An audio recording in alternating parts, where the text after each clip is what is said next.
മാർപ്പാപ്പയെ സീറോ മലബാർ മെത്രാൻമാർ തെറ്റിദ്ധരിപ്പിച്ചോ എന്ന തലക്കെട്ടോടെ സീറോ മലബാർ സഭ മീഡിയ കമ്മീഷൻ പുറത്തിറക്കിയ ഫേസ്ബുക്ക് പോസ്റ്റ് ചർച്ചയാകുന്നു. ഫേസ്ബുക്ക് പോസ്റ്റിലേക്ക് വിശുദ്ധ കുർബാനയർപ്പണത്തിൽ ഏകീകരണം വരുത്തി ഐക്യത്തിന്റെ സാക്ഷ്യം നൽകാൻ ആവശ്യപ്പെട്ടുകൊണ്ട് ഭാഗ്യസ്മരണാർഹനായ ഫ്രാൻസിസ് പാപ്പ 2 പ്രാവശ്യം കത്തെഴുതുകയും 1 പ്രാവശ്യം വീഡിയോ സന്ദേശം നൽകുകയും ചെയ്തിട്ടുണ്ട്. എന്നാൽ പാപ്പയുടെ ആഹ്വാനത്തെ തിരസ്കരിച്ചവർ പറഞ്ഞു പരത്തിയത് ആരൊക്കെയോ മാർപ്പാപ്പയെ തെറ്റിദ്ധരിപ്പിച്ചതുകൊണ്ടാണ് പരിശുദ്ധ പിതാവ് അങ്ങനെ ചെയ്തത് എന്നാണ്. മാർപ്പാപ്പയോട് അനുസരണം വാഗ്ദാനം ചെയ്തവർ അനുസരണക്കേട് കാട്ടുക മാത്രമല്ല, തങ്ങളുടെ തെറ്റിനെ ന്യായീകരിക്കുക കൂടി ചെയ്യുന്നതാണ് ഇതിലൂടെ സംഭവിച്ചുകൊണ്ടിരിക്കുന്നത്. തെറ്റിദ്ധാരണയുടെ അടിസ്ഥാനത്തിൽ ആരെങ്കിലും ഐക്യത്തിന് ആഹ്വാനം ചെയ്യുമോ? സഭയിൽ ഉണ്ടാകേണ്ട ഐക്യം പരിശുദ്ധാത്മാവിന്റെ പ്രവൃത്തിയാകയാൽ ശരിയായ ബോധ്യത്തോടെ അല്ലാതെയാകുമോ പരിശുദ്ധ പിതാവ് അതിന് ആഹ്വാനം ചെയ്തത്?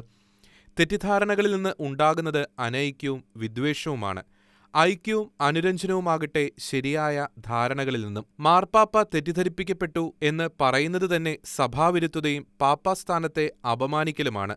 മിശിഹായുടെ വികാരിയായാണ് മാർപ്പാപ്പയെ സഭ കാണുന്നത്. പാപ്പ സഭയെ അഭിസംബോധന ചെയ്യുന്നത് മിശിഹായുടെ പ്രതിപുരുഷൻ എന്ന നിലയിലാണ്. അപ്പോൾ പാപ്പയുടെ ആഹ്വാനം തിരസ്കരിക്കുന്നത് മിശിഹായെ തിരസ്കരിക്കുന്നതിന് തുല്യമാണ്. മാത്രമല്ല, കാര്യങ്ങളെ വസ്തുതാപരമായി അറിയാൻ കാര്യക്ഷമമായ ഒരു ഭരണ സംവിധാനം പരിശുദ്ധ പിതാവിനുണ്ട്. കൃത്യമായ അറിവുകളുടെയും പഠനത്തിന്റെയും വെളിച്ചത്തിൽ പരിശുദ്ധാത്മാവിന്റെ പ്രേരണയിലുമാണ് അദ്ദേഹം പറയുന്നതും പ്രവർത്തിക്കുന്നതും. മാർപ്പാപ്പ ആർക്കും തെറ്റിദ്ധരിപ്പിക്കാൻ കഴിയുന്ന വ്യക്തിയാണെന്നും പരപ്രേരണയിൽ പാപ്പ പ്രവർത്തിക്കുമെന്നും ആരോപിക്കുന്നത് സഭാത്മക ജീവിതത്തിന് ഗുണകരമാണോ എന്ന് ചിന്തിക്കണം.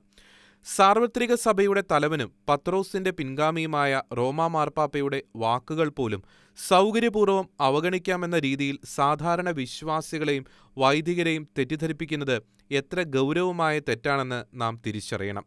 2021 ജൂലൈ 3 ഫ്രാൻസിസ് പാപ്പ വിശുദ്ധ കുർബാനയർപ്പണത്തിൽ ഏകീകരണം ആവശ്യപ്പെട്ട് ആദ്യത്തെ കത്തെഴുതിയത്. അതിനുശേഷം 2022 മാർച്ച് 22 തന്റെ ആദ്യത്തെ കത്ത് വായിക്കാൻ പോലും തയ്യാറാകാതിരുന്ന വൈദികർക്കും അതിരൂപതയ്ക്കുമായി വീണ്ടും സിനഡ് തീരുമാനം അനുസരിച്ചുള്ള ഏകീകൃത രീതിയിലുള്ള കുർബാന അർപ്പിക്കുവാൻ ആവശ്യപ്പെട്ട് രണ്ടാമത്തെ കത്ത് നൽകി. ആദ്യ കത്ത് തെറ്റിദ്ധരിപ്പിക്കപ്പെട്ടതായിരുന്നുവെങ്കിൽ രണ്ടാമത്തെ കത്തിൽ അതിലെ ആശയങ്ങൾ തന്നെ ആവർത്തിക്കുന്നതിന് പകരം അത് തിരുത്താനായിരിക്കില്ലേ മാർപ്പാപ്പ ശ്രമിക്കുമായിരുന്നത്?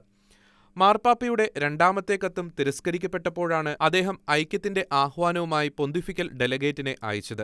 തന്റെ പ്രതിനിധിയും അപമാനിക്കപ്പെട്ടപ്പോഴാണ് 2023 ഡിസംബർ 7 ഫ്രാൻസിസ് മാർപ്പാപ്പ വീഡിയോ സന്ദേശം നൽകുന്നത്. ദൗർഭാഗ്യവശാൽ സാർവത്രിക സഭയ്ക്ക് മുഴുവൻ ഉതപ്പ് നൽകിക്കൊണ്ട് മാർപ്പാപ്പയുടെ വാക്കുകൾ മൂന്നാമതും തിരസ്കരിക്കപ്പെടുകയാണ് ഉണ്ടായത്.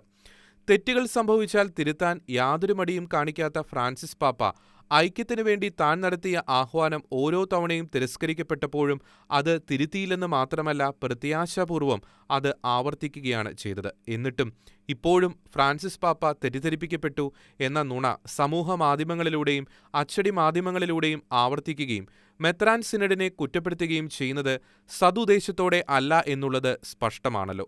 നുണപ്രചരണങ്ങളിൽപ്പെട്ട് സത്യമറിയാതെ ജീവിക്കാൻ വിശ്വാസികൾ പ്രേരിപ്പിക്കപ്പെടുന്നു എന്നത് സങ്കടകരമാണ്.